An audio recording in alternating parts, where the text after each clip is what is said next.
തമ്പുരാൻ ചിലപ്പോൾ ചില വാക്കുകൾ നൽകും. ആ വാക്കുകളുടെ പിന്നാലെ സഞ്ചരിച്ചാൽ പുതിയ ഗാനങ്ങൾ പിറക്കും. അത്തരത്തിൽ ദൈവസ്നേഹം നിറഞ്ഞ ദൈവാനുഗ്രഹമുള്ള ഒത്തിരി ഗാനങ്ങൾ രചിച്ചിട്ടുള്ള ഈശോയുടെ മുഖമുള്ള ഒരു വൈദികനാണ് reverend father Joshi Kannookadan CMI. അദ്ദേഹത്തിൻ്റെ ജീവിതാനുഭവങ്ങൾ കടന്നു പോകുന്ന ഈ എപ്പിസോഡിലേക്ക് പുതുവത്സരത്തിൻ്റെ പ്രത്യാശ നിറഞ്ഞ സുന്ദരമായ കുറച്ച് നിമിഷങ്ങളിലേക്ക് എല്ലാം ഷാലോ TV പ്രേക്ഷകർക്കും സ്വാഗതം. അച്ഛൻ ഈ ഒരു എപ്പിസോഡിലേക്ക് ഒരിക്കൽ കൂടി സ്വാഗതം. അച്ഛനെ പറ്റിയിട്ട് അച്ഛൻ്റെ നാട്, കുടുംബം, ഇതിനെപ്പറ്റിയൊക്കെ ഒന്ന് വിശദീകരിക്കാമോ? എൻ്റെ സ്വദേശം ആളൂരാണ്. ഓക്കെ. പക്ഷേ ഞാൻ ജനിച്ചത് അരിപ്പാലം എന്ന സ്ഥലത്താണ്. എൻ്റെ വീട്ടിൽ അപ്പച്ചനും അമ്മച്ചിയും 2 അനുജന്മാരും ഒരു പെങ്ങളുണ്ട്. പക്ഷെ അപ്പച്ചൻ ഒരു 7 കൊല്ലം മുമ്പ് മരിച്ചുപോയി. ഇപ്പോൾ വീട്ടിൽ അമ്മയും അനുജന്മാരും വളരെ സന്തോഷത്തെ മക്കളൊക്കെ ആയിട്ട് ഒരു സന്തോഷമായിട്ട് കഴിയുകയാണ്. അപ്പോൾ അച്ഛൻ്റെ വീട്ടിൽ 4 മക്കളിൽ ഏറ്റവും മൂത്ത ആളാണ് അച്ഛൻ. അപ്പോൾ അച്ഛൻ്റെ ഈ ഒരു ദൈവവിളി എന്ന് പറയുന്നത്, അതായത് ഒരു മൂത്ത മകൻ വൈദികനാകാൻ പോകുമ്പോൾ വീട്ടിൽ നിന്നുള്ള ഒരു എങ്ങനെയാണ് സപ്പോർട്ടൊക്കെ എങ്ങനെയായിരുന്നു അച്ഛന് കിട്ടിയിരുന്നത്? ഞാൻ 2ാം ക്ലാസ്സിലൊക്കെ പഠിക്കുമ്പോൾ അരിപ്പാലത്താണ് ഞങ്ങൾ. അപ്പോൾ അവിടുത്തെ വികാരിയച്ഛൻ സെബാസ്റ്റ്യൻ ഈഴേക്കാടനച്ഛനാണ്. അച്ഛൻ വളരെ സ്നേഹമുള്ളൊരു അച്ഛനാണ്. അപ്പോൾ അച്ഛൻ കുർബാന ചെല്ലുന്നത് എനിക്ക് ഒരുപാട് ഇഷ്ടമുള്ള കാര്യമായിരുന്നു. മാത്രമല്ല അച്ഛൻ്റെ ആ സ്നേഹം നിറഞ്ഞ ജീവിതത്തെക്കുറിച്ച് ഞങ്ങളുടെ വീട്ടിൽ പോലും സംസാരിക്കാറുണ്ടായിരുന്നു. അപ്പച്ചനൊക്കെ പറയാറുണ്ട്, എന്തച്ഛൻ ഭക്ഷിക്കുന്നത് അതിന് ഒരു പങ്ക് കൊടുത്തിട്ടാണ് അച്ഛൻ കഴിക്കാറുള്ളൂ. അപ്പം അങ്ങനെ ദേവാലയ ശുശ്രൂഷയുമായി ഒരുപാട് സ്നേഹത്തിൽ കഴിയുന്ന അച്ഛൻ. പിന്നെ അത് മാത്രമല്ല, അച്ഛനൊക്കെ അവിടെ നിന്ന് പോയിപ്പോൾ എൻ്റെ വീട് പള്ളിയിൽ നിന്നും ഏകദേശം 1 കിലോമീറ്റർ അകലെയാണ്. അവിടെ വരെ അന്ന് കാലത്ത് ചില ഒരുപാട് കൊല്ലം മുമ്പാണ് അത്രയും കാറുകൾ വന്ന് കിടക്കുന്നുണ്ടായിരുന്നു. അപ്പം ജനങ്ങൾക്ക് സങ്കടമായി അച്ഛൻ പോയിപ്പോൾ.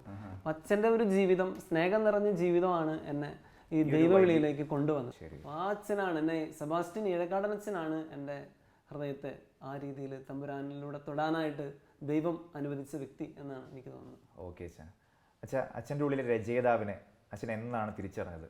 ഒരുപക്ഷെ അച്ഛൻ്റെ പാരമ്പര്യത്തിൽ ഏതെങ്കിലും കലാകാരന്മാരുണ്ടോ? എൻ്റെ കുടുംബപരമായിട്ട് അങ്ങനെ വീട്ടിൽ സാഹിത്യവുമായി ബന്ധമുള്ള വ്യക്തികളൊന്നുമില്ല. സെമിനാരി ജീവിതത്തിലേക്ക് പ്രവേശിച്ചതിന് ശേഷമാണ് എഴുതാൻ ആരംഭിച്ചത്.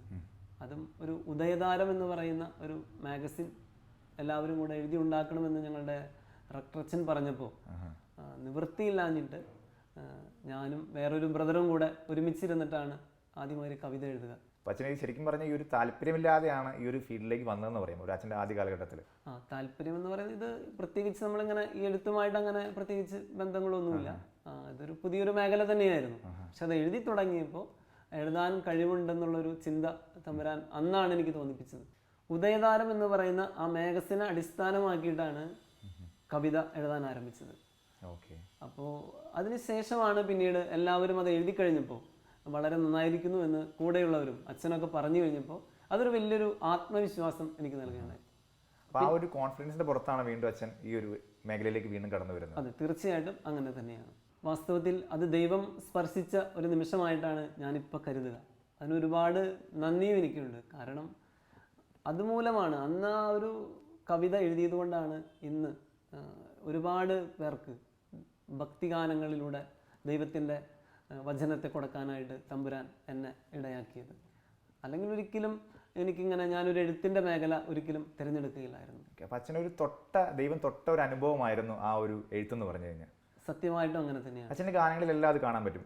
ഒരു പക്ഷേ ഒത്തിരി ആളുകളെ തൊട്ട ഒരു ഗാനമുണ്ട്, ഒന്ന് തൊട്ടാൽ മതി എന്നുള്ളൊരു ഗാനം. ഒത്തിരി പേർക്ക് ആശ്വാസമായ, ഒത്തിരി പേരുടെ ഹൃദയങ്ങളിലെ ദൈവാനുഭവങ്ങൾ കൊടുത്ത ഒരു ഗാനമാണത്.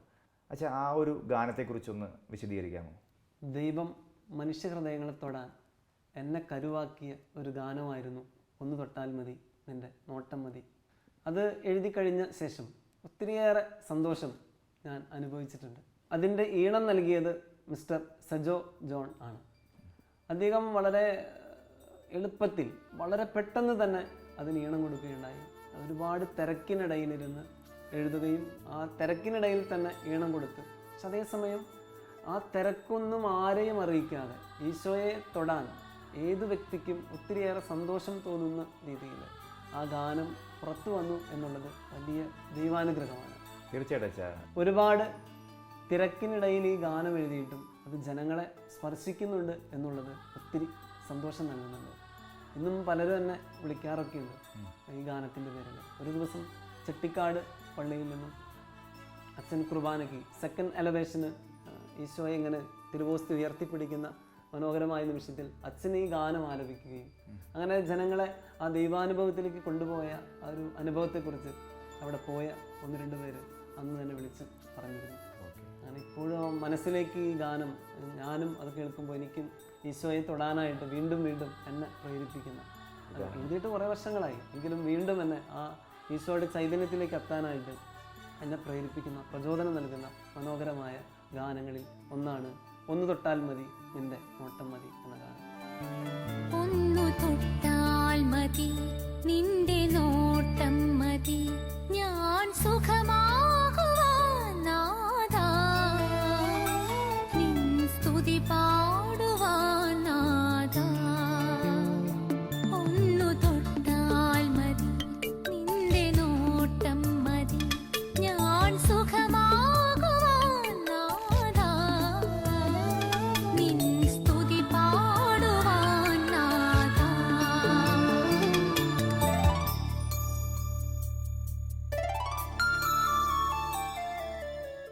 അച്ഛൻ ഈ ഒരു വൈദ്യനായിട്ട് ജീവിക്കുമ്പോൾ സന്യാസ ജീവിതത്തിലെ വെല്ലുവിളികൾ എന്തൊക്കെയാണ്? സന്യാസ ജീവിതത്തിൽ അങ്ങനെ ഒരു വെല്ലുവിളി ഉള്ളതായിട്ട് ജെയിൻ എന്നെ കാണുമ്പോൾ തോന്നുന്നുണ്ട്. പലപ്പോഴും ചോദിക്കുന്ന ഒരു ചോദ്യമാണ്, എന്താണ് സന്യാസ ജീവിതത്തിലെ വെല്ലുവിളി? സത്യത്തിൽ ചിന്തകളിലെ വെല്ലുവിളിയാണോ എന്ന് എനിക്ക് സംശയമുണ്ട്. ആ ജീവിതം എപ്പോഴും നമുക്ക് ആനന്ദം നൽകുന്നതാണ്. കാരണം തനിച്ച് ജീവിക്കുന്നതിനപ്പുറത്ത് ഒരുപാട് പേരുടെ സ്നേഹ കൂട്ടായ്മ, വലിയ ഒരു സൗഹൃദത്തിൻ്റെ തണൽ നമ്മളോടൊപ്പം ഉണ്ട്. ആ സ്നേഹ കവചത്തിൽ ജീവിക്കുമ്പോൾ സന്യാസ ജീവിതം ഇത്രമേൽ മധുരം നിറഞ്ഞതാണ്. പക്ഷെ അവിടെ നമുക്ക് വേണ്ടത് വ്യക്തികൾ തമ്മിലുള്ള സ്നേഹബന്ധമാണ്. ആഴത്തിലുള്ള സ്നേഹബന്ധം എല്ലാ വ്യക്തികളും തമ്മിലുണ്ടാകുമ്പോൾ അത് സമൂഹമായി ഒരുപാട് കാര്യങ്ങൾ ചെയ്യാൻ, ഈ സമൂഹത്തിന് വേണ്ടിയിട്ട് ഇറങ്ങിത്തിരിക്കാൻ, നമ്മുടെ വിശ്വാസ ജീവിതത്തിൽ ഒരുപാട് നന്മ ചെയ്യാനായിട്ട് ഈ സന്യസ്ത ജീവിതം കൊണ്ട് ഉറപ്പായിട്ടും സാധിക്കുന്നുണ്ട്. അതിൽ ഒത്തിരിയേറെ തൃപ്തിയും ആനന്ദവും എനിക്കുണ്ട്. അപ്പോൾ അച്ഛന് ഞാൻ നോക്കുമ്പോൾ അച്ഛന് ഒത്തിരി ഫേമസ് ആയിട്ടുള്ള മ്യൂസിക് ഡയറക്ടേഴ്സിനൊക്കെ വർക്ക് ചെയ്യാൻ സാധിച്ചിട്ടുണ്ട്. ഇപ്പോൾ എടുത്ത് പറയുകയാണെങ്കിൽ ജോൺസൺ മാഷ്, മോഹൻ സിത്താർ സാറ്, അപ്പോൾ അവരുടെ ഒപ്പം വർക്ക് ചെയ്യുമ്പോൾ, ഇത്ര ലെജൻസിൻ്റെ ഒപ്പം വർക്ക് ചെയ്യുമ്പോൾ അച്ഛനുണ്ടായ അനുഭവങ്ങളൊക്കെ എന്താണ്? അതൊരു ദൈവാനുഗ്രഹമാണ്. കാരണം ഇത്രയും പ്രശസ്തരായ വ്യക്തികളുടെ കൂടെ വർക്ക് ചെയ്യാൻ പറ്റുക അതൊരു വലിയൊരു ഭാഗ്യമാണ്. അപ്പോൾ തമ്പുരാൻ അത് അനുവദിച്ചു. ലോകപാലക ശ്രീയേശു നായക എന്ന് പറയുന്ന ഒരു ഗാനം ചിത്ര ചേച്ചി പാടിയിട്ടുണ്ട്. അത് പാടുന്നത് തന്നെ ദൈവത്തിൻ്റെ പ്രത്യേക കൃപ കൊണ്ടാണ്. ജോൺസൺ മാസ്റ്റർ ഈ സംഗീതം പ്രത്യേകിച്ച് ചിത്ര ചേച്ചി കൊണ്ട് പാടിപ്പിക്കാനായിട്ട് ONV സാറിൻ്റെ പാട്ടാണ് ആ സമയത്ത് എടുത്തിട്ടുണ്ടായത്. പക്ഷെ ആ പാട്ട് പാടാൻ വന്നപ്പോൾ സ്റ്റുഡിയോയിൽ ആ പാട്ട് പ്ലേ ആകുന്നില്ല. എത്ര ശ്രമിച്ചിട്ടും അത് പ്ലേ ആവാത്തതുകൊണ്ട് അവർ അടുത്ത പാട്ട് എടുക്കുകയാണ്, ലോകപാലക ശ്രീയേശു നായക. അങ്ങനെയാണ് തമ്പുരാൻ എന്നെ അതിലേക്ക് കൊണ്ടുവരുന്നത്. അത് ദൈവത്തിൻ്റെ പ്രത്യേകമായിട്ടുള്ള ഒരു അനുഗ്രഹമാണ്.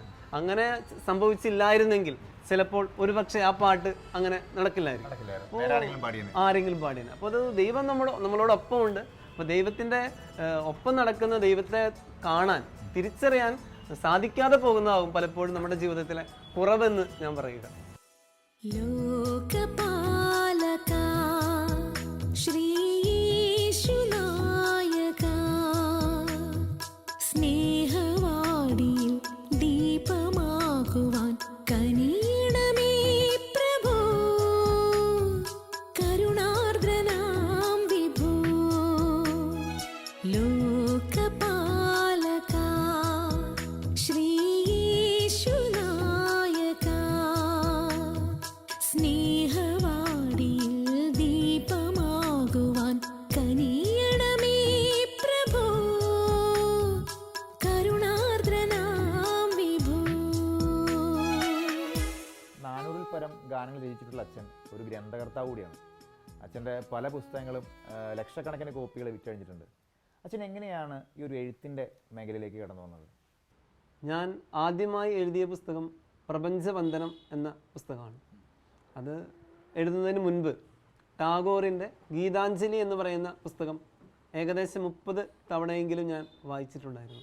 അതിനെക്കുറിച്ച് ആഴത്തിൽ വായിക്കുകയും ധ്യാനിക്കുകയും ചെയ്തിട്ടുണ്ടായിരുന്നു. അതിനുശേഷമാണ് ആ പുസ്തകം എഴുതാൻ ആരംഭിച്ചത്. അപ്പോൾ ആ പുസ്തകം എഴുതാൻ തുടങ്ങുക എന്ന് പറഞ്ഞാൽ ഒരു സന്ധ്യാസമയത്ത്, പ്രത്യേകിച്ച് ഞാൻ കേരളവർമ്മ കോളേജിൽ പഠിക്കുന്ന കാലഘട്ടമൊക്കെയാണ്. അപ്പോൾ എല്ലാ ദിവസവും സന്ധ്യയ്ക്ക് ഞങ്ങളുടെ എൽത്തുരുത്ത് ആശ്രമത്തിലെ വളരെ മനോഹരമായിട്ടുള്ള കോൾപ്പാടം ഉണ്ട് ആശ്രമത്തിന്. അപ്പോൾ ഞങ്ങൾ ആശ്രമത്തിൻ്റെ പ്രത്യേകിച്ച് സെമിനാരിയുടെ ഏറ്റവും മുകൾത്തട്ടിൽ പോയി നിൽക്കും സന്ധ്യയാകുമ്പോൾ. അപ്പോൾ ആകാശത്തേക്കും പാടത്തേക്കും ഒക്കെ നോക്കി നിൽക്കുമ്പോൾ വരികളും, ഇതൊരു ഗദ്യ കവിതയാണ് ആ പുസ്തകം. അപ്പോൾ അത് നമ്മുടെ മനസ്സിലേക്ക് കവിതയൊക്കെ ഇങ്ങനെ ഒഴുകി ഇറങ്ങി വരുന്ന ഒരു അനുഭവമാണ്. ഞാൻ മറ്റൊന്നും ചെയ്യാറില്ല, പേപ്പറിൽ പേന കൊണ്ട് എഴുതുക മാത്രമാണ് ചെയ്യാറുള്ളൂ. പ്രത്യേകിച്ച് ഒന്നും ചിന്തിക്കാതെയാണ് 33 ഗദ്യ കവിതകളുടെ സമാഹാരമാണ് ആ പുസ്തകം. അങ്ങനെ അന്നു മുതൽ തുടങ്ങിയ എഴുത്താണ്. അതിൽ തമ്പുരാൻ്റെ കൃപ കൊണ്ട് 3-4 പുസ്തകങ്ങൾ ലക്ഷക്കണക്കിന് കോപ്പി വിറ്റഴിക്കാൻ ഇടവന്നിട്ടുണ്ട്. അതിൽ ആദ്യത്തെ ഒരു പുസ്തകമാണ് ബൈബിൾ കഥകളായ കഥ പറയാം ഉണ്ണികളെ എന്ന് പറയുന്ന പുസ്തകം. പിന്നെ ചാവറ നക്ഷത്രം, വിശുദ്ധനായ ചാവറ പിതാവിനെ കുറിച്ചുള്ള പുസ്തകമാണ്. അലിവിൻ്റെ മാലാഖ, അത് മദർ തെരേസയെ കുറിച്ചുള്ള പുസ്തകമാണ്. അതുപോലെ തന്നെ മറ്റൊരു പുസ്തകമാണ് സഹനത്തിൻ്റെ മാലാഖ, അത് അൽഫോൺസമ്മയെ കുറിച്ചുള്ള പുസ്തകമാണ്. ഇത്തരം 4 പുസ്തകങ്ങളിൽ 3 പുസ്തകങ്ങൾ, പ്രത്യേകിച്ച് ചാവറയച്ചനെ കുറിച്ചും അൽഫോൺസമ്മയെ കുറിച്ചും വിശുദ്ധ എപ്രാസ്യമ്മയെ കുറിച്ചുള്ള പുസ്തകങ്ങൾ സീറോ മലബാർ കാറ്റഗറ്റിക്കൽ സിനഡിൻ്റെ ഭാഗമായിട്ട് ഇപ്പോൾ ഉപപാഠ പുസ്തകമായി കുട്ടികൾ പഠിക്കാനും തമ്പുരാൻ ഇടവരുത്തിയിട്ടുണ്ട്. ഇതൊക്കെ എനിക്ക് ഇത്തിരി സന്തോഷം നൽകുന്ന കാര്യമാണ്. കാരണം നമ്മൾ എഴുതുക മാത്രമല്ല, അത് നമ്മുടെ വിശ്വാസ ജീവിതത്തിൻ്റെ ഭാഗമായി വിശ്വാസ പരിശീലനത്തിനായിട്ട് കുട്ടികളുടെ മുമ്പിൽ നമ്മൾ എഴുതിയ പുസ്തകം അവർ പഠിപ്പിക്കുന്നു എന്നൊക്കെ പറയുമ്പോൾ ഒത്തിരി ആനന്ദം തോന്നാറുണ്ട്. അത് എൻ്റെ കഴിവായിട്ട് എനിക്ക് തോന്നുന്നതല്ല, അതൊക്കെ തമ്പുരാൻ നമ്മളെ ആ വഴിയിലൂടെ കൊണ്ടുപോയതുകൊണ്ട് മാത്രമാണ് എനിക്കിങ്ങനെയൊക്കെ ചെയ്യാനായിട്ട് സാധിച്ചിട്ടുള്ളത്. അച്ഛൻ്റെ രചനകൾക്കായിട്ട് എന്തെങ്കിലും പ്രത്യേകമായിട്ടുള്ള സ്ഥലങ്ങളോ സാഹചര്യങ്ങളോ ഒക്കെ ഉണ്ടോ? അല്ലെങ്കിൽ എന്തെങ്കിലും ഒരുക്കങ്ങൾ നടത്താറുണ്ടോ ഈ എഴുത്തിന് മുമ്പായിട്ട്? എഴുതാൻ പ്രത്യേകിച്ച് ഒരു സാഹചര്യം അല്ലെങ്കിൽ അങ്ങനെ പ്രത്യേക സമയം, സ്ഥലം, ഇതൊന്നും എന്നെ അധികം ബാധിക്കാറില്ല. കാരണം തമ്പുരാൻ എഴുതാൻ നമുക്ക് തരുന്ന ഒരു വാക്ക് അല്ലെങ്കിൽ ഒരു പാട്ട് അല്ലെങ്കിൽ ഒരു പുസ്തകം, അത് സംഭവിക്കുന്ന സമയത്ത് തന്നെ നടക്കാറുണ്ട്. അതിന് അതിരാവിലെ എഴുന്നേറ്റോ അല്ലെങ്കിൽ രാത്രിയിൽ ഒത്തിരി വൈകിട്ടോ അങ്ങനെയൊന്നുമില്ല. നമുക്കത് എഴുതണമെന്ന് തോന്നുമ്പോൾ അതിലേക്ക് വേണ്ടി എൻ്റെ ഭൗതിക സാഹചര്യങ്ങൾ പോലും എന്നെ അതിലേക്ക് നയിക്കുന്നതായിട്ട് പോലും എനിക്ക് തോന്നിയിട്ടുണ്ട്. എത്ര തിരക്കുണ്ടെങ്കിലും കുത്തിയിരുന്ന് എഴുതാനും അതിന് സമയം കണ്ടെത്താനും തമ്പുരാൻ ഇടവരുത്തിയിട്ടുണ്ട്. തമ്പുരാൻ തരുന്നത് നമ്മൾ കൈനീട്ടി വാങ്ങുമ്പോൾ അത് ഏറ്റവും എളുപ്പത്തിൽ എഴുത്ത് പൂർത്തിയാക്കാനായിട്ട് പലപ്പോഴും സാധിക്കാറുണ്ട്. അച്ഛൻ ഞാനൊരു വിവാഹ ചടങ്ങിൽ പങ്കെടുക്കുമ്പോൾ ഒരു പാട്ട് കേൾക്കാനിടയായി. അതിൻ്റെ വാക്കുകൾ ഭയങ്കര അർത്ഥവത്തമായിട്ട് തോന്നി. അതിൻ്റെ രചയിതാവിനെ അന്വേഷിച്ചപ്പോഴാണ് അച്ഛനാണെന്ന് അറിഞ്ഞത്. മംഗല്യ സൗഭാഗ്യം എന്ന പാട്ടാകാം അല്ലേ? അതെ അതെ അതെ, അത് ഒരു ദൈവാനുഗ്രഹമാണ്. ഞാൻ ഒരുപാട് പാട്ട് എഴുതിയിട്ടുണ്ടെങ്കിലും സീറോ മലബാർ സഭയുടെ കൂദാശകളിൽ ഇങ്ങനെ എൻ്റെ ഒരു 6 പാട്ടുണ്ട്.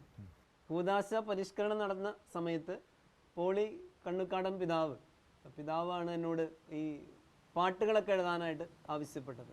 അതൊരു വലിയ ദൈവാനുഗ്രഹമായി കരുതുകയാണ്. കാരണം നമ്മൾ എത്ര പാട്ട് എഴുതിയാലും സഭയുടെ കൂദാശകളിൽ നമ്മുടെ ഗാനം ആലപിക്കപ്പെടുന്നതിനേക്കാൾ ആനന്ദം മറ്റ് പാട്ടിനൊന്നും നമുക്ക് ലഭിക്കില്ല. കാരണം അത് നമ്മുടെ കൂദാശയുടെ ഭാഗമാണ്. അപ്പോൾ എല്ലാ കല്യാണങ്ങൾക്കും ഈ പാട്ട് ആലപിക്കപ്പെടുന്നുണ്ട്. അതുപോലെ തന്നെ മാലാഖമാർ പാടുന്ന സമയം, സ്വർഗം തുറക്കുന്ന സമയം, അതൊക്കെ അതിലെ ഗാനങ്ങളാണ്. ഒക്കെ ദൈവം തന്ന ഒരു പ്രത്യേക അനുഗ്രഹമായി തന്നെ ഞാൻ കാണുകയാണ്. ശരിക്കും ഈ പാട്ട് ബഹുമാനപ്പെട്ട പോൾ പൂവത്തിങ്കിൽ അച്ഛനാണ് ട്യൂൺ ചെയ്തത്. ഇതൊക്കെ ഒരു വലിയ ഒരു നിമിത്തമായി തമ്പുരാൻ ചെറിയ മനുഷ്യരെ കൊണ്ട് വലിയ കാര്യങ്ങൾ ചെയ്യിപ്പിക്കുമെന്ന് എൻ്റെ ജീവിതം കൊണ്ട് എനിക്ക് തോന്നാറുണ്ട്. കാരണം ഞാൻ വലിയൊരു എഴുത്തുകാരനോ അങ്ങനെയൊന്നും ഞാൻ പറയുന്നില്ല. തമ്പുരാൻ തന്ന വാക്കുകൾ അതിനെ കൂട്ടിച്ചേർത്ത് ആ വഴിയെ കടന്നു പോയപ്പോൾ നമുക്കൊരുപാട് പാട്ടും പുസ്തകങ്ങളൊക്കെ എഴുതാനായിട്ട് ഇടവരുത്തി. അപ്പം അതിനിപ്പോഴും എനിക്ക് ആനന്ദമുണ്ട്. ആ വഴിയിലൂടെ തന്നെയാണ് ഞാനിപ്പോഴും സഞ്ചരിച്ചുകൊണ്ടിരിക്കുന്നത്. മംഗല്യ സൗഭാഗ്യമേകാൻ മണ്ണിനെ വിണ്ണോടു ചേർക്കാൻ കല്യാണരൂപനാകും യേശുനാഥൻ കരുണാവർഷം പൊഴിയുന്നു. മംഗല്യ സൗഭാഗ്യമേകാൻ മണ്ണിനെ വിണ്ണോടു ചേർക്കാൻ കല്യാണരൂപനാകും യേശുനാഥൻ കരുണാവർഷം പൊഴിയുന്നു. മംഗല്യ സൗഭാഗ്യമേകാൻ. അച്ഛനൊരു ഗാനരചയിതാവ് മാത്രമല്ല, നല്ലൊരു മലയാള അധ്യാപകൻ കൂടിയാണെന്ന് അറിയാൻ സാധിച്ചു. അച്ഛന് വൈദികൻ്റേതായുള്ള കർത്തവ്യങ്ങളുണ്ട്. അതുപോലെ തന്നെ സ്കൂളിലെ കാര്യങ്ങൾ നോക്കണം, അതിനിടയ്ക്ക് പാട്ടുകൾ എഴുതണം, പുസ്തകങ്ങൾ എഴുതണം. ഇതെല്ലാം അച്ഛൻ എങ്ങനെ മാനേജ് ചെയ്യുന്നു? ടൈം മാനേജ്മെൻറ്റ് എങ്ങനെയാണ്? ഇത് തമ്പുരാൻ്റെ കൃപ കൊണ്ടാണ് ഇത് മുന്നോട്ട് പോകുന്നത്, അല്ലാതെ നമ്മുടെ കഴിവല്ല. ഈശോയാണ് നമ്മളെ വഴി നടത്തുന്നത്. കാരണം ഒത്തിരി കാര്യങ്ങൾ ചെയ്യാനുണ്ടാകുമ്പോൾ അത് നമ്മളെല്ലാം ഇതെൻ്റെ കഴിവ് കൊണ്ട് നടക്കുമെന്ന്, എല്ലാം എൻ്റെ തലയിൽ വരുന്നത് കൊണ്ട് മാത്രം വൃത്തിയായി നടക്കുമെന്ന് ഞാൻ ഒരിക്കലും ചിന്തിക്കാറില്ല. കാരണം ഓരോ ദിവസവും പ്രഭാതത്തിലേക്ക് നമ്മളെ വിളിച്ചുണർത്തുന്നതും രാത്രിയിൽ ഉറങ്ങാനായിട്ട് നമ്മെ അനുഗ്രഹിക്കുന്നതും അവിടുത്തെ കരങ്ങളാണ്. അപ്പോൾ ആ വലിയ മഹാകാരുണ്യമാണ് എത്ര തിരക്കുണ്ടെങ്കിലും എന്തൊക്കെ ബുദ്ധിമുട്ടുകൾ ഉണ്ടെങ്കിലും മുന്നോട്ട് പോകാനായിട്ട് എന്നെ സഹായിച്ചിട്ടുള്ളത്. അതുകൊണ്ട് ജീവിതത്തിൽ ഏത് പ്രതിസന്ധികളിലും ഈ തിരക്കൊക്കെ വരുമ്പോൾ ചിലപ്പോൾ ബുദ്ധിമുട്ട് തോന്നും, എങ്കിൽ പോലും അതൊക്കെ കടന്നു പോകും. കുറച്ച് നാളുകൾക്ക് മുമ്പ് ഇങ്ങനെ ഒരു പാട്ട് എഴുതിയിരുന്നു. അത് അധ്യാപകരെ ഒരുമിച്ച് കൂടി പ്രാർത്ഥിക്കുമ്പോൾ പാടുന്ന പാട്ടാണ്. അക്ഷരരൂപനാം ഈശ്വര സന്നിധി അഞ്ജലി കുപ്പി വണങ്ങിടുന്നു. അപ്പോൾ അതിൽ പറയുന്നുണ്ട്, ഗതകാല നൊമ്പരം എല്ലാം മറന്ന് ഗുരുഭാവമേകാൻ ഉള്ള കൃപയ്ക്ക് വേണ്ടിയിട്ട് പ്രാർത്ഥിക്കുന്നുണ്ട്. അപ്പോൾ ഒരു അധ്യാപകൻ ക്ലാസ്സിലേക്ക് വരുമ്പോൾ അതിനു മുൻപ് ആൾക്ക് ഒരുപാട് പ്രശ്നങ്ങളുണ്ടാവും. ഗതകാല നൊമ്പരങ്ങൾ, കഴിഞ്ഞു പോയ കുടുംബത്തിൻ്റെ പ്രശ്നങ്ങൾ, സന്യസ്ത ജീവിതമാണെങ്കിൽ അധികമായി ഇടപെടുന്ന മേഖലകളിലെ പ്രശ്നങ്ങൾ, വിവാഹം കഴിക്കാത്ത അധ്യാപകനും അധ്യാപികയ്ക്കും അവരുടേതായ പ്രശ്നങ്ങൾ, അങ്ങനെ ഓരോ വ്യക്തിയും ഒരുപാട് പ്രശ്നങ്ങളിലൂടെയാണ് വിദ്യാർത്ഥികളുടെ മുൻപിലേക്ക് കടന്നു വരിക. അപ്പോൾ അതൊക്കെ മറന്നുകൊണ്ട് ഇനി കൃപയോടുകൂടെ ഒരു ഗുരുവായിട്ട് അവിടെ പഠിപ്പിക്കുവാനുള്ള കൃപയ്ക്ക് വേണ്ടി നമ്മൾ ഈശ്വരനോട് പ്രാർത്ഥിക്കുന്നുണ്ട്. അപ്പോൾ തമ്പുരാൻ്റെ സാന്നിധ്യമാണ് അത്തരത്തിൽ നമ്മളെ ഏത് വർക്കും, എത്ര തിരക്കിനിടയിലും ഒരുപാട് വർക്കുകളുണ്ടെങ്കിലും ചെയ്യാനായിട്ട് പ്രേരിപ്പിക്കുന്നത്. അതുകൊണ്ട് കൂടിയാണ് എനിക്ക് ഇങ്ങനെയൊക്കെ ചെയ്യാൻ പറ്റുന്നത്. എന്നെക്കാളൊക്കെ ഒരുപാട് തിരക്കുള്ള മനുഷ്യരുണ്ട്. ഇത് അത്ര വലിയ തിരക്കൊന്നും പറയാൻ പറ്റില്ല. എങ്കിലും ഞാൻ അനുഭവിക്കുന്ന എൻ്റേതായ ഇടങ്ങളിൽ ഞാൻ അനുഭവിക്കുന്ന തിരക്കുകളുണ്ട്. അവിടെയൊക്കെ ഈശോ എൻ്റെ കൂടെയുണ്ട്, ദൈവത്തിൻ്റെ കരം എന്നോടൊപ്പമുണ്ട്. അതുകൊണ്ടാണ് ഇതൊക്കെ മുന്നോട്ട് പോകുന്നത്. അച്ഛൻ്റെ പാട്ടുകളിൽ കുറേ കുട്ടികളെ കുറിച്ചുള്ളതാണ്, അതിനെപ്പറ്റി ഒന്ന് പറയാമോ? ആദ്യമായി എഴുതിയ ഗാനം കുട്ടികൾക്ക് വേണ്ടിയുള്ളതായിരുന്നു. അച്ഛൻ്റെ ആദ്യത്തെ ആൽബം പോലും കുട്ടികൾക്ക് വേണ്ടിയുള്ള അതെ, പാട്ടാണ്. മിന്നാമിനുങ്ങുകൾ എന്നാണ് ആ ആൽബത്തിൻ്റെ പേര്. അത് തൃശ്ശൂർ അതിരൂപത തിരുബാലസഖ്യത്തിന് വേണ്ടിയിട്ടാണ്. അതിൻ്റെ കോർഡിനേറ്റർ ആയിരുന്നപ്പോൾ അന്ന് ജോളി ചെറുമേലച്ചൻ്റെ പ്രത്യേക താല്പര്യം കൊണ്ട്, രൂപതാവൈദികനായ ജോളി അച്ഛൻ്റെ താല്പര്യം കൊണ്ടാണ് ഈ മിന്നാമിനുങ്ങൾ എന്ന് പറയുന്ന ഒരു ആൽബം പുറത്തിറങ്ങുക. അപ്പോൾ അതിലെ പാട്ടുകളൊക്കെ കുട്ടികൾക്ക് ഡാൻസ് കളിക്കാനും ഈശോയോടൊപ്പം പ്രാർത്ഥിക്കാനും ഈശോയെ കുറച്ചുകൂടെ ആഴത്തിൽ അറിയാനും പറ്റുന്ന പാട്ടുകളാണ്. അതിൻ്റെ ആ ആൽബം പുറത്തിറങ്ങിയിട്ട് ഫ്രാൻസി ആളൂർ എന്ന് പറയുന്ന എൻ്റെ വീടിനടുത്തുള്ള എൻ്റെ അയൽപ്പക്കക്കാരനായ ഫ്രാൻസി ആളൂർ ചേട്ടനാണ് അതിന് സംഗീതം നിർവഹിച്ചത്. അത് ഇപ്പോഴും പല വേദികളിലും കുട്ടികൾ നൃത്തം ചെയ്യാനായിട്ട് മിന്നാമിനുങ്ങൾ എന്ന് പറയുന്ന ഗാനം ഉപയോഗിക്കുന്നുണ്ട്, അതിൽ പാട്ടുകൾ പാടുന്നുണ്ട്. അപ്പോൾ അതൊക്കെ ഒത്തിരിയേറെ സന്തോഷം നൽകുന്ന കാര്യമാണ്. തീർച്ചയായിട്ടും ഞാനും കേട്ടിട്ടുണ്ട് ആ പാട്ട്. നല്ലൊരു അടിച്ചുപൊളി പാട്ടാണ്, പിള്ളേർക്ക് ഒരു എൻജോയ് ചെയ്യാൻ പറ്റുന്ന രീതിയിലുള്ള നല്ലൊരു പാട്ടാണത്. കുട്ടികളുടെ താളം, കുട്ടികളുടെ മനസ്സറിഞ്ഞിട്ടുള്ള ഒരു പാട്ടാണ്. അപ്പോൾ അതിലെ മറ്റു പാട്ടുകളും അങ്ങനെയൊക്കെ തന്നെയാണ്. അതിൽ പല പാട്ടുകളുണ്ട്, എല്ലാം കുട്ടികൾക്ക് വേണ്ടിയിട്ടാണ്. കുട്ടികൾക്ക് ഈശോയോടൊപ്പം നൃത്തം ചെയ്യാൻ പറ്റുന്ന തരത്തിലുള്ള ഒരു പാട്ടാണ്. അത് എഴുതിയത് വാസ്തവത്തിൽ ഒറ്റ രാത്രി കൊണ്ടാണ്. 10 മണി മുതൽ 12 മണി വരെയുള്ള സമയം കൊണ്ടാണ്, 12-12:30 അത്ര സമയത്തിനുള്ളിലാണ് അതിലെല്ലാ പാട്ടുകളും ഞാൻ എഴുതിയത്. കാരണം ഈ അങ്ങനൊരു അവസരം വന്നപ്പോൾ അത് എനിക്ക് പിന്നെ വേറെ ഒന്നും ചിന്തിക്കാനില്ല. കാരണം ഒറ്റ ഇരിപ്പിൽ തന്നെ പലതരത്തിലുള്ള പ്രമേയങ്ങൾ മനസ്സിൽ വരികയും പല ആശയങ്ങൾ കൊണ്ടുവന്ന് അത് പാട്ടായി. അന്ന് മുതൽ തമ്പുരാൻ എന്നെ ഒരുപാട് അനുഗ്രഹിക്കുന്നുണ്ട്. ഞാനിപ്പോഴും അത്ഭുതപ്പെടാറുണ്ട്. നമ്മളെ എഴുതി കഴിയുമ്പോൾ പിന്നെ ഞാൻ ഒരു എഴുത്തുകാരനല്ല, ഞാനൊരു അനുവാചകനാണ്, ഞാൻ നോക്കിക്കാണുന്ന ആളാണ്. നമ്മളൊരു ഗാനം എഴുതി കഴിഞ്ഞാൽ പിന്നെ അത് എൻ്റെ സ്വന്തമല്ല, പിന്നെ അതിനെക്കുറിച്ച് എനിക്ക് തന്നെ അതിനെ വിമർശിക്കാം, അത് ആസ്വദിക്കാം. പലപ്പോഴും എനിക്ക് ഒരു ആസ്വാദകൻ്റെ റോളായിട്ടാണ് എനിക്ക് തോന്നിയിട്ടുള്ളത്. ഞാൻ ആസ്വദിക്കാൻ ഒരുപാട് ഇഷ്ടപ്പെടുന്ന വ്യക്തിയാണ്. പാട്ടായാലും പുസ്തകങ്ങളായാലും എല്ലാം നമ്മൾ ആസ്വദിക്കുക. അപ്പോൾ ആസ്വാദനമാണ് എന്നെ ഒരു രീതിയിൽ എഴുത്തിലേക്ക് തന്നെ നയിച്ചത് പോലും. മിന്നാമിനുങ്ങുകൾ ഞങ്ങൾ മിന്നാമിനുങ്ങുകൾ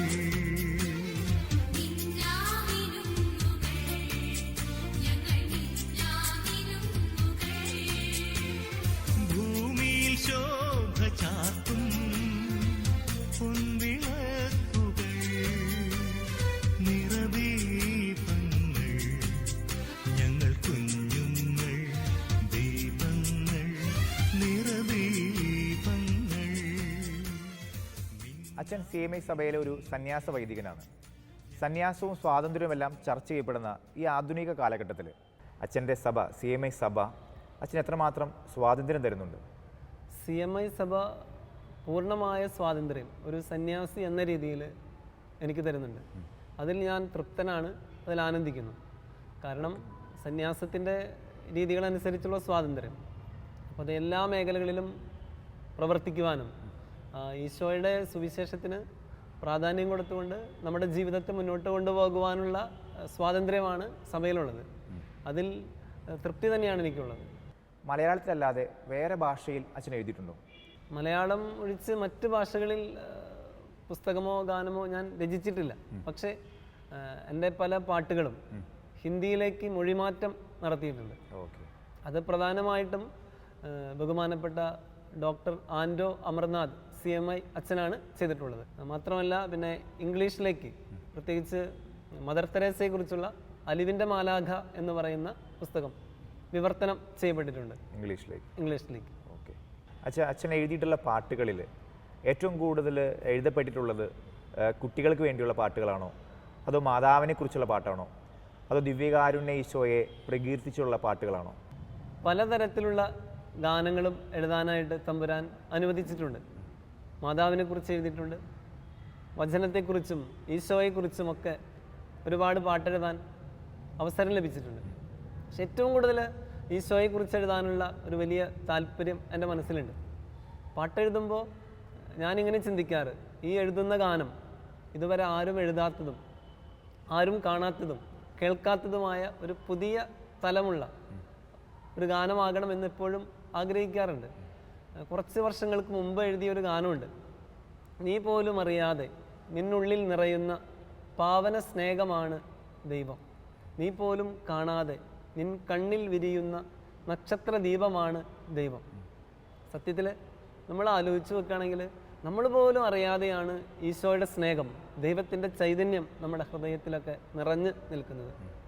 നമ്മുടെ കണ്ണിൽ വിരിയുന്ന ഈ കണ്ണിൻ്റെ തിളക്കം അതും തമ്പുരാൻ്റെ ചൈതന്യം തന്നെയാണ്. അപ്പോൾ അത്തരത്തിൽ ഗാനങ്ങൾ എഴുതാൻ ഈശോ ഒരുപാട് കൃപ തന്നിട്ടുണ്ട്. ദിവ്യകാരുണ്യത്തെക്കുറിച്ചുള്ള പാട്ടുകൾ, പ്രത്യേകിച്ചൊരു പാട്ട് മലയാളികൾ ഒത്തിരി നെഞ്ചിലേറ്റിയ പാട്ടാണത്. ഒത്തിരി ആരാധനകളിലൊക്കെ ആ പാട്ട് ഒത്തിരി പേര് ദൈവത്തിലേക്ക് അടുക്കാനായിട്ട് സാധിച്ചിട്ടുണ്ട്.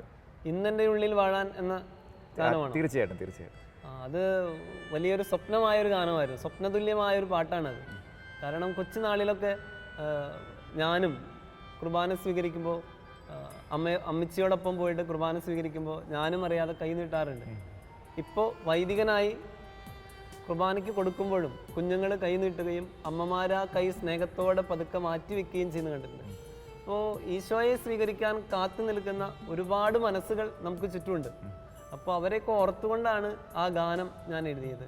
അപ്പോൾ അതിലെ അനുപല്ലവിയിലൊക്കെ വരുന്ന ചില വാക്കുകൾ ഇങ്ങനെയാണ്: വീട്ടിൽ സന്ധ്യാ നമസ്കാരം കഴിഞ്ഞ് അപ്പച്ചനും അമ്മച്ചിയും കുഞ്ഞുങ്ങൾക്ക് അങ്ങോട്ടും ഇങ്ങോട്ടൊക്കെ സ്തുതി കൊടുക്കുന്ന രംഗമുണ്ട്. അതുപോലെ ആ പാട്ടിൽ എഴുതി വെച്ചിട്ടുണ്ട്. അപ്പോഴാണ് ആദ്യമായിട്ട് ഈശോയെ ഒരു കുടുംബത്തിൽ കുഞ്ഞ് തൊടുന്നതും അറിയുന്നതും അനുഭവിക്കുന്നത്. പിന്നീടാണ് ദിവ്യകാരുണ്യ സ്വീകരണത്തിലൂടെ നമ്മൾ പ്രാർത്ഥിച്ചൊരുങ്ങി കുമ്പസാരിച്ച് ഈശോയെ സ്വീകരിക്കുന്ന അനുഭവം പിന്നീടാണ് ഉണ്ടാകുന്നത്. ഒരു കുടുംബത്തിൽ ആദ്യം ഈശോയെ അറിയുന്നതും തൊടുന്നതൊക്കെ അപ്പച്ചൻ്റെയും അമ്മച്ചിയുടെയും ആ സ്തുതി ചൊല്ലുന്ന, സ്തുതി കൊടുക്കുന്ന സമയത്താണ് കുട്ടിക്ക് ദൈവത്തെ അറിയാൻ തമ്പുരാൻ ഇടവരുത്തിയത്. അതിനു പറ്റിയ ഒരു ഗാനമായിരുന്നു ഇന്നെൻ്റെ ഉള്ളിൽ വാഴാൻ കാത്തു നിൽക്കുന്ന എന്ന് പറയുന്ന ഗാനം. ഇതിൻ്റെ സംഗീതം നിർവഹിച്ചത് മിസ്റ്റർ ജോജി ജോൺസ് ആണ്. അദ്ദേഹം അത് നന്നായി നിർവഹിച്ചുവെന്നും അതുകൊണ്ട് തന്നെ എൻ്റെ വരികൾക്ക് ഒരുപാട് ഹൃദയങ്ങളിലേക്ക് എത്താൻ ആ സംഗീതത്തിലൂടെ കഴിഞ്ഞുവെന്ന് ഞാൻ ഇപ്പോഴും ഉറച്ച് വിശ്വസിക്കുകയാണ്. ഇന്നെൻ്റെ ഉള്ളിൽ വാഴാൻ കാത്തു നിൽക്കുന്ന ഈശോയേ, തൂവെണ്മയേറും ഓസ്തിയായി എന്നിൽ സ്നേഹമായി മാറും ദൈവമേ, ദിവ്യകാരുണ്യരൂപനേ, വാവാ ഈശോനാഥ.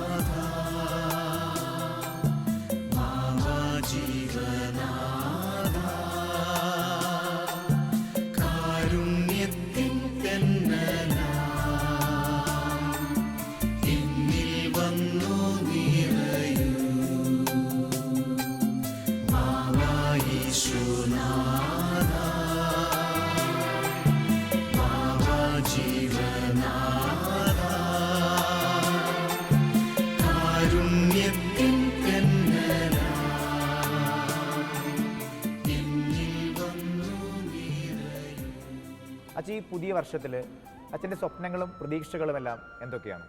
ഈ വർഷം തീർച്ചയായും ദൈവാനുഗ്രഹം നിറഞ്ഞ വർഷമായിരിക്കും. തമ്പുരാൻ്റെ കൃപയുടെ അഭിഷേകം നമ്മുടെ ഹൃദയങ്ങളിലേക്ക് ഉറപ്പായും തമ്പുരാൻ തരും. അതുകൊണ്ട് എൻ്റെ ആഗ്രഹം ഈ വർഷത്തിൽ കൂടുതൽ ഭക്തിഗാനങ്ങൾ എഴുതുവാൻ തന്നെയാണ്. ഈശോ അനുവദിക്കുമെങ്കിൽ ഉറപ്പായും ഇനിയും ബൈബിളിൽ ആരും കണ്ടെത്താത്ത വചനത്തിൻ്റെ നിധി കണ്ടെത്തി നൂതനമായ രീതിയിൽ ഗാനങ്ങൾ എഴുതണമെന്നാണ് ഞാൻ ആഗ്രഹിക്കുക. കാരണം മനുഷ്യ ഹൃദയങ്ങളിലേക്ക് വചനത്തിൻ്റെ മൂർച്ചയുള്ള വാള് പോലെ വാക്കിനെ പ്രയോഗിക്കാൻ തമ്പുരാൻ ഉറപ്പായും ഉപകരണം ആക്കുമെന്ന് എനിക്ക് പ്രതീക്ഷയുണ്ട്. കാരണം ഇതുവരെ എഴുതിയ ഗാനങ്ങളിലൊക്കെ തമ്പുരാൻ്റെ ആ വലിയ സ്നേഹം അതിൻ്റെ പൂർണ്ണ നിറവിൽ അനുഭവിക്കാൻ എനിക്ക് കഴിഞ്ഞിട്ടുണ്ട്. ഇതാണ് എൻ്റെ പ്രതീക്ഷയും എൻ്റെ സ്വപ്നവും. ഈ അവസരത്തിൽ അച്ഛന് ശാലോം TV പ്രേക്ഷകർക്ക് നൽകാനുള്ള സന്ദേശം എന്താണ്?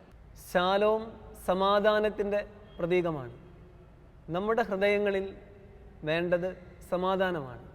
ഈശോയുടെ സമാധാനം നമ്മുടെ ഹൃദയത്തിലേക്ക് വരുമ്പോൾ ഈ വീടും നാടും ഈ പ്രപഞ്ചം മുഴുവനും ആനന്ദത്തിൻ്റെ നിറവിലേക്ക് ഉയരും. അതുകൊണ്ട് ഈ വർഷത്തിൽ കൂടുതൽ സ്നേഹിക്കുവാനും തമ്പുരാൻ തരുന്ന ഓരോ അവസരത്തെയും അംഗീകാരമായി കരുതി മുന്നോട്ട് പോകുവാനുള്ള കൃപയുണ്ടാകട്ടെ എന്നാണ് പ്രിയപ്പെട്ട പ്രേക്ഷകരോട് എനിക്ക് പറയാനുള്ളത്.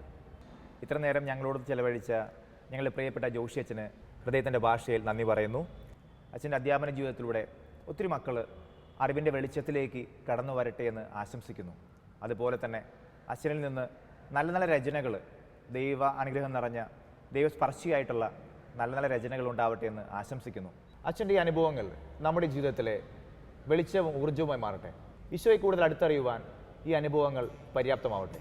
പാട്ടിൻ്റെ കൂട്ടുകാരൻ എന്ന ഈ ഒരു എപ്പിസോഡ് ഇവിടെ പൂർണ്ണമാകുന്നു. ഏവർക്കും ഹൃദയപൂർവ്വമായ നവോത്സരാശംസകൾ. ഈശോനാഥ